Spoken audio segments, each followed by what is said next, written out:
ఏంటి ఎన్నిసార్లు ఫోన్ చేసినా ఫోన్ ఎత్తాడు?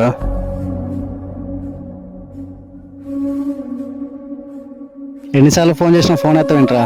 మనతో చిన్నప్పటి నుంచి తిరిగిన ఫ్రెండ్ ఇలా మోసం చేస్తాడు అనుకోలేదురా. అనూష అంటే నాకు ప్రాణం రా. జీవితంలో అన్నీ తనే అనుకున్నారా.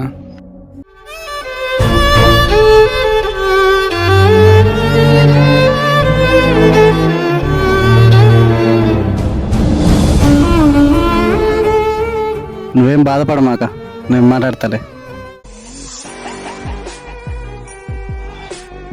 ఏంట్రా ఎలా వచ్చావు? నువ్వు చేసే చాలా తప్పురా. నేనేం చేశానురా? ఫ్రెండ్షిప్లో మోసం చేయడం నీ తర్వాతేరా. ఓ, నీకు కూడా తెలిసిందన్నమాట. మోసం చేస్తే చేసేవాళ్ళే కానీ జాగ్రత్త. స్నేహంలో మరియు ప్రేమలో మోసపోయిన అమాయకులు ఎందరో ఉన్నారు. ఆ అమాయకులకి ఈ వీడియో అంకితం.